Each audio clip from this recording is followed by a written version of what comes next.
Thanks for clicking on, everybody, to pick up with us on day 5 of our scooter tour series around Scotland.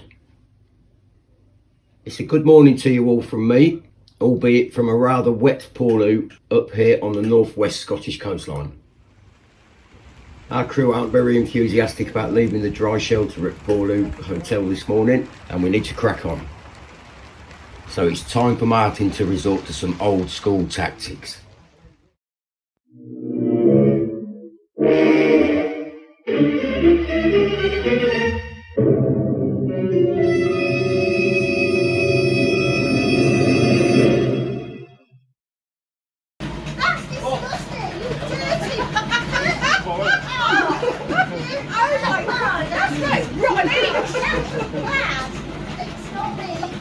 Dawn! You're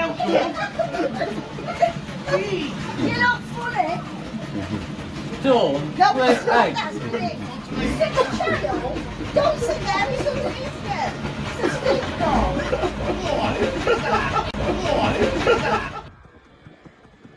So with the flashback images of Ian Rock in his kilt and not much else last night fresh in our minds, and the rotten eggy smell of Martin fresh in our nostrils, we hit the road on with our journey.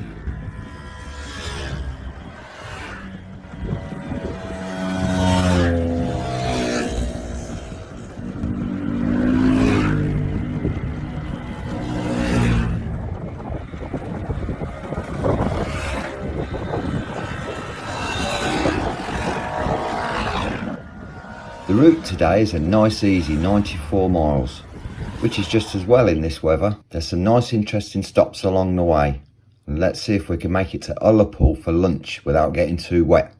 Then this afternoon it's a Knockan, Crag, Ardvreck Castle, the Wailing Widow Waterfalls and Loch Assynt on our way up to Lochinver. Next stop is at the Lade Post Office and General Merchant Store, where, strangely enough, we can fill up with petrol.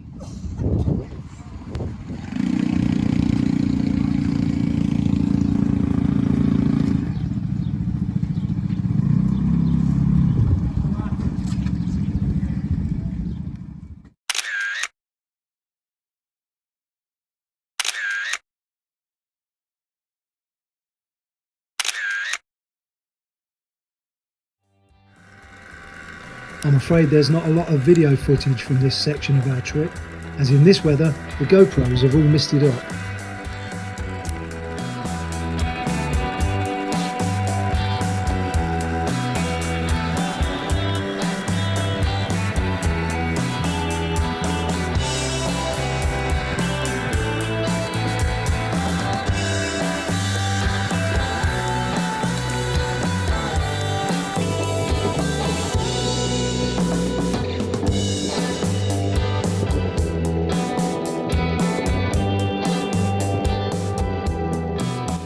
We've done our best to dodge the worst of the showers, calling in at Little Loch Broom viewpoint along the way. It's just a shame that the views aren't as spectacular as they would have been without the mist.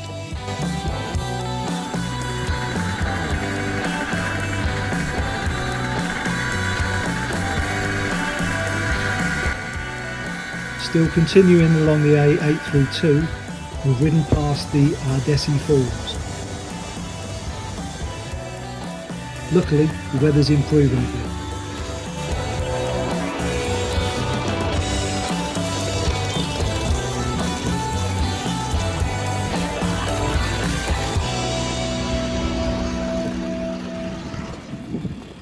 And we've made it to Corrieshalloch Gorge viewpoint, where we can see Loch Broom in the distance. The group's all together, including Kay and Sarah in the backup vans. So it's as good a time as any for a nice group photo.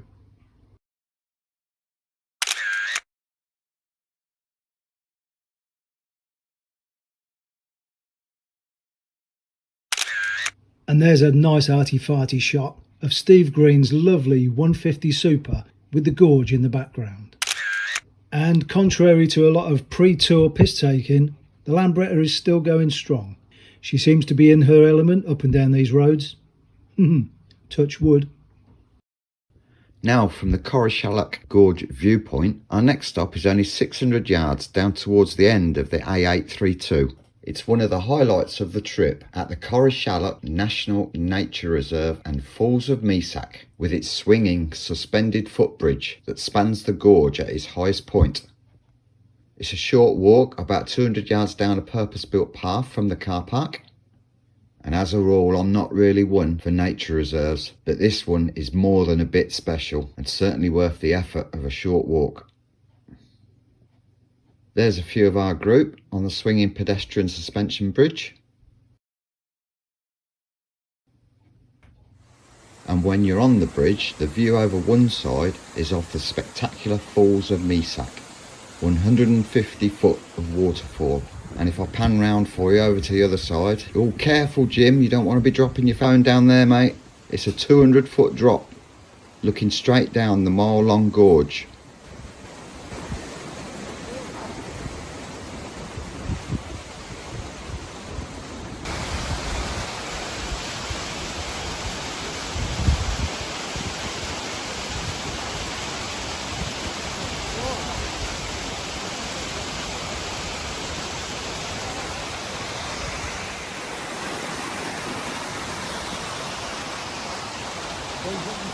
What do you think of that, Steve? Beautiful, beautiful. Look at that waterfall. Verdicts on the Corrieshalloch Gorge, Steve? Fantastic when you shake the bridge to scare others. Impressive bridge, impressive gorge.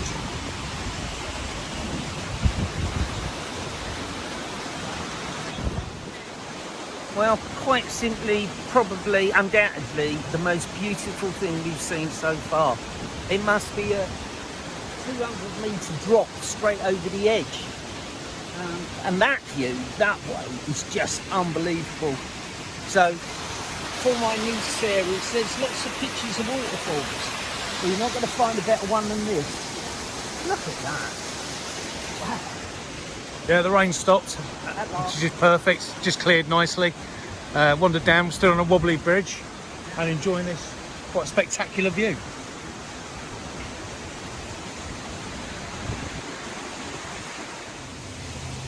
Okay, this is the Corrieshalloch Gorge with the suspension bridge. I've lasted about a minute. Never again. But thank Fantastic! And if you want to walk a bit further, there's also a purpose-built viewing platform about 100 yards along the cliff top. Chris Wildman's been down there for us. He's got us a photo and a short video viewing the suspension bridge and the Falls of Mesac in all its glory from a different perspective.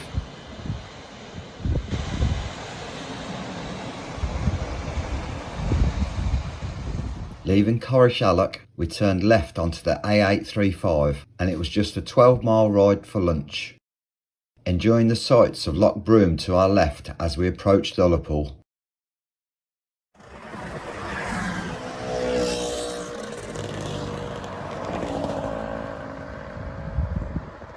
Ullapool is a thriving port village. It has a population of 1,500 and is easily the largest settlement for miles around. We parked up on the quayside and Martin and Will set about helping out Ian Rock as he developed a problem with his gear change cables. This was all overlooked by supervisor Steve Wheatley. We took a stroll down the front in search of some scran, past the famous harbour where they unload the langoustines and ship them all over the world. Ullapool also has a reputation for its nightlife and is renowned for its arts performances and its live music nights.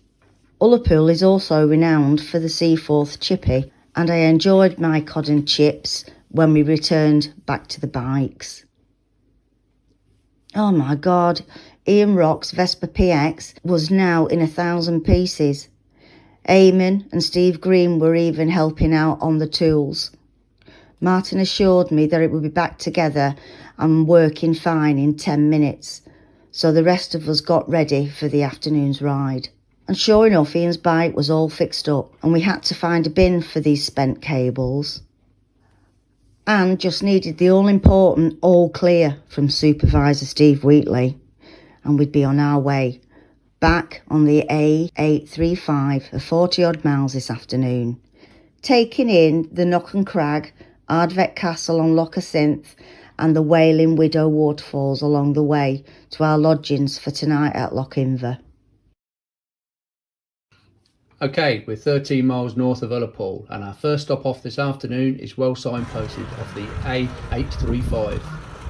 It's a hugely significant geological site of interest called Knockan Crag. That's Martin, Ian Rock, Big Steve pulling in now, with Steve Coombs and Will close behind.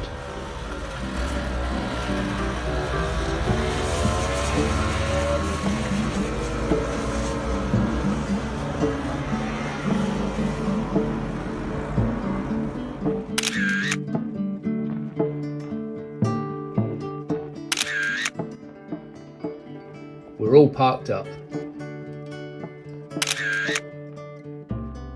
Where there's an information board and a stunning view of the crag itself, with Steve Smith, Dawn, Eamon and Jim.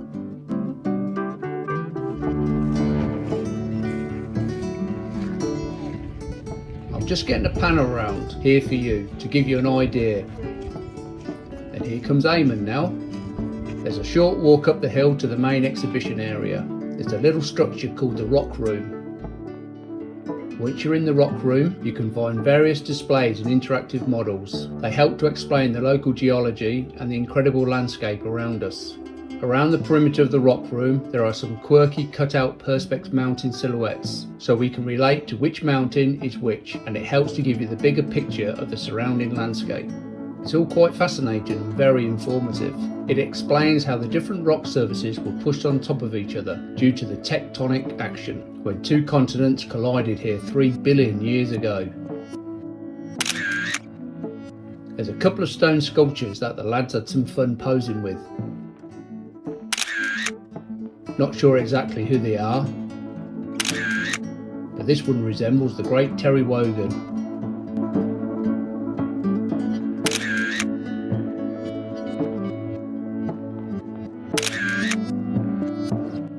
I took the opportunity to venture a bit higher past the Rock Room, where I came across this stone. Actually, if you have time, there are 3 waymarked trails that take visitors to the points of interest across the site. There are also 2 commissioned artworks on the trails. Here is the Globe by Joe Smith, and this is the Pipeworm by Sushila Jameson. And from the top of this is the stunning view across Loch and Ace, with various Munros and mountains beyond, including the twin peaks of Culmore on the right. And there's Scotch Gary, he's got himself off to a cheeky head start. And now I've got my photos, I better take a wander back down the path, as no doubt the group will be waiting for me and itching to make tracks. Another 12 mile stint past Leadmore and through Ichnadamp onto Loch Assynt.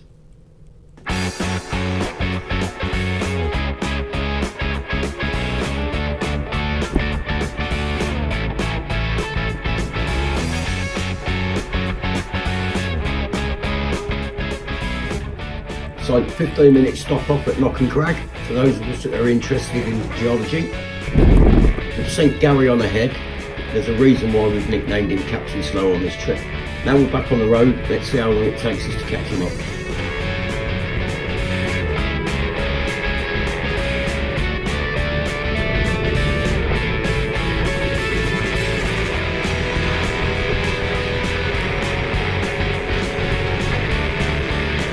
Go on, keep going.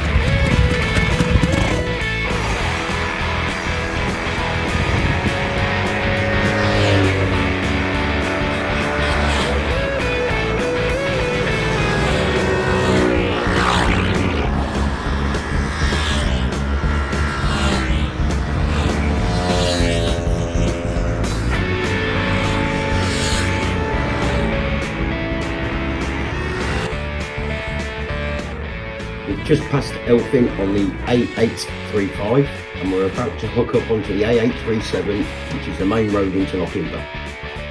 We're deep into deer country now. This is what you can spot if you keep your eyes peeled. And here's a good clip of the group riding past Loch Lomond on our way to Loch Assynt.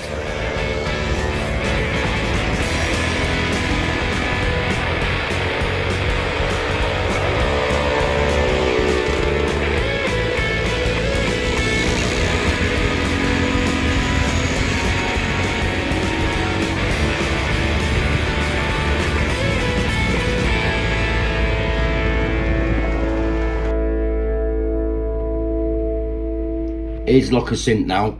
That's the ruins of Calder House there on the left hand side. And the car park we want for Ardvreck Castle is about 300 yards up on the left.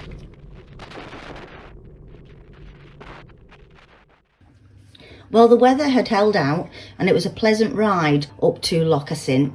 We all pulled over into the parking area adjacent to the A837, and whilst some of us had a rest, the others had a walk over to the ruins of what used to be a glorious castle on the banks of the loch. Here's some of the snaps of our group clambering over the ruins, followed by a sequence that Martin has done on the drone.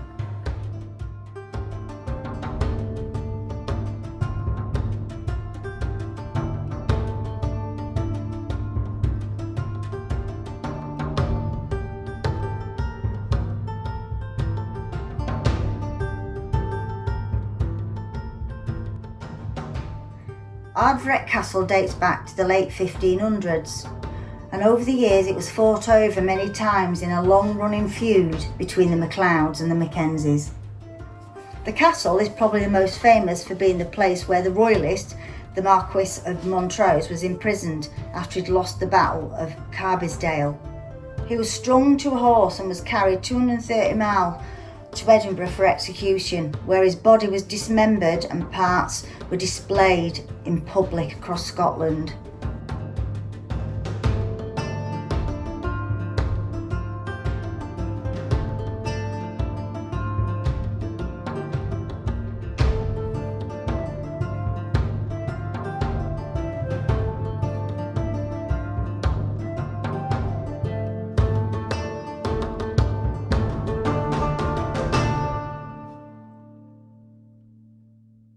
After we'd spent 10 minutes looking around the castle and Loch Assynt, Scotch Gary persuaded me to follow him on a shortcut back to the bikes.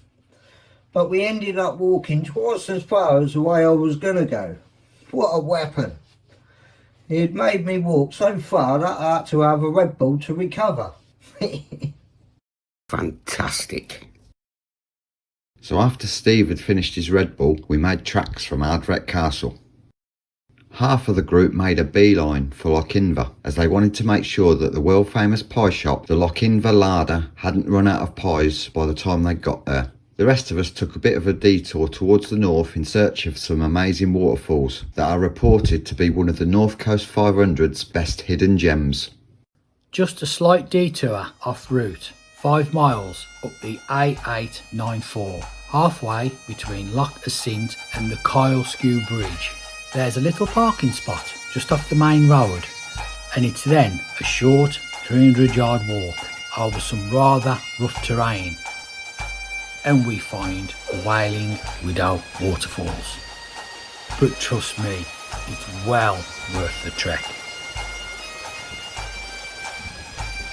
The water flows out of the Loch Knockan and drops 15 metres over the Wailing Widow Falls before it flows off down the burn. The water is crystal clear and the rocks glow like gold. It's absolutely stunning.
We left the Wailing Widow waterfalls and the crystal clear waters behind us. There goes Steve Wheatley and Stewie Harding heading back the 5 miles to Lochinver, making their way back south along the meandering A894 and back past Loch Lomond. Here comes the Vespa quartet of Steve Coombs, Ian Rock, Scott Stevie and Steve Green, closely followed by Jim on his Lambretta, which surprisingly is still going strong. Meanwhile, the rest of our group that had headed straight to Lochinver were enjoying their pies. Half of us made a late dash for Lochinver, so we wanted to get there before the world famous pie shop closed. The Lochinver larder closed at 6 p.m, but we'd made it. We got our pies and a beer and sat in the garden overlooking the Lochinver, with a nice pie and a nice cool beer and a stunning view. What better way to relax after another great day's riding? Back up the road, a few of us that obviously didn't want the day to end pulled in at Mid-Loch Assynt viewpoint for some last pictures of the day.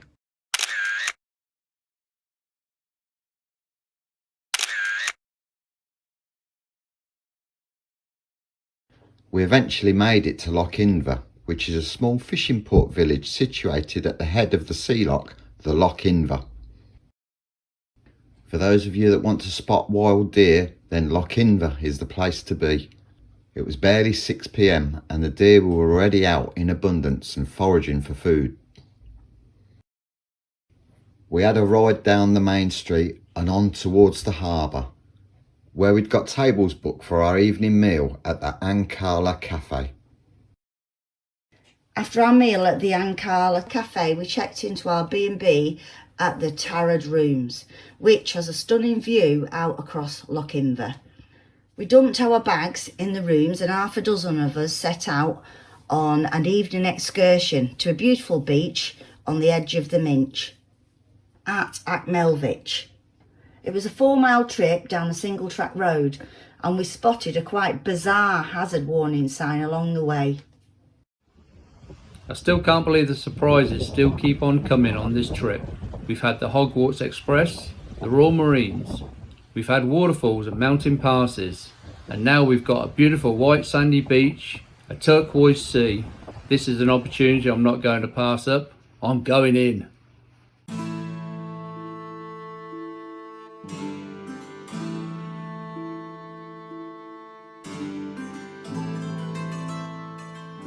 It was a shame that it was a very overcast evening for our visit to Achmelvich Bay, but it's easy to see why this beach is consistently voted as one of the best beaches of the UK.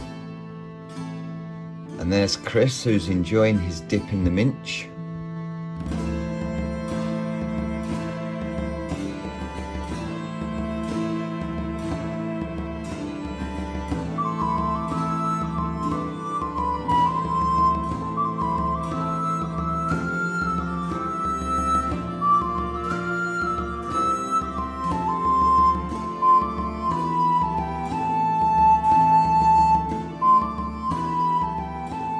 And here he is, Ketrin's answer to David Hasselhoff. And if that was the Hoff, then this must be Pamela Anderson, having a paddle with her gin in hand.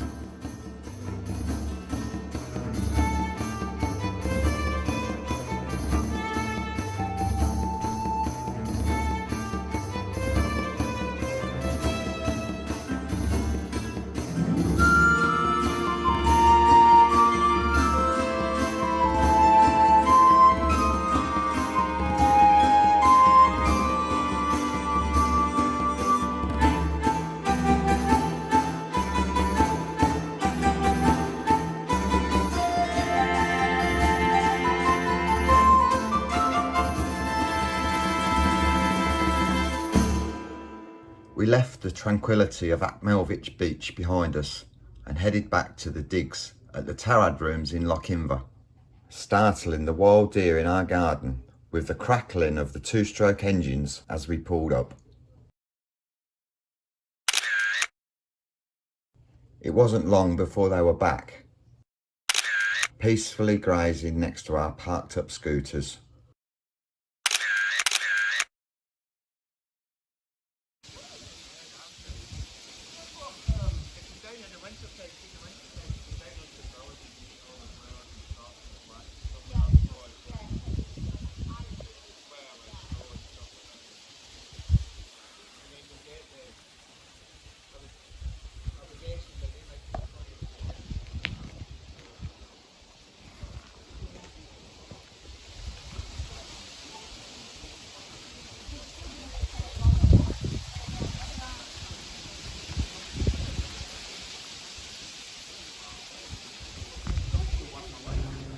Okay, we've made it to Lochinver, end of day 5. I think everybody's having a great time so far. Well, I'd just like to say, Seb Perry, look what you're missing out on. Happy days.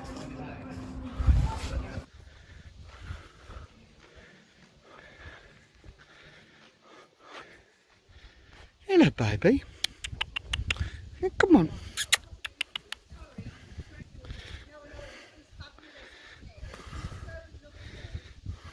Come on, baby.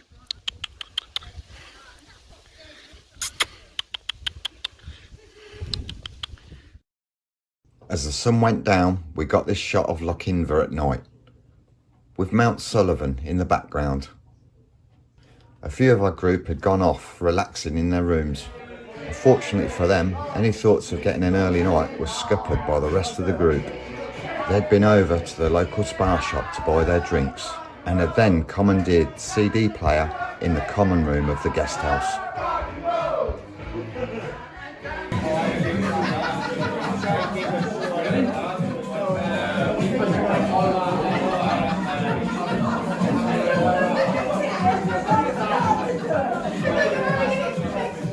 Well, here we are, partying at Lochinver. I've just told Dawn, for breakfast we're having homemade soup and a roll.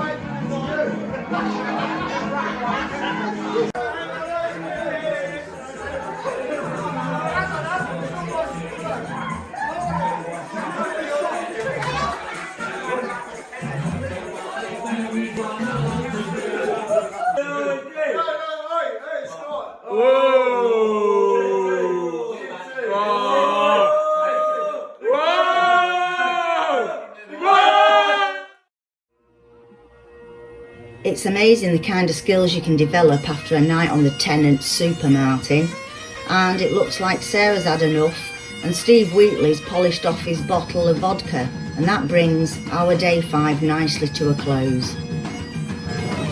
With the suspension bridge, I've lasted about a minute. Never again. Fantastic!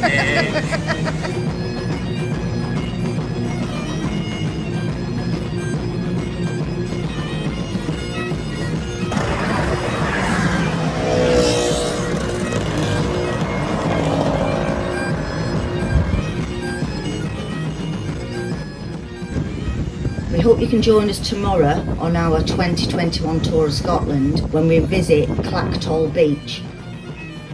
And then 22 scooters call in on someone, so we can all have a proper read of the sign they put up in their front window before we hit the Clashnessy and Drumbeg Road. Then it's on to Durness for lunch before we take a look down the Smoo Caves. At our hotel in Betty Hill tomorrow night, there's a real shocker of a surprise in store for everyone. See you next time, it's a cracker.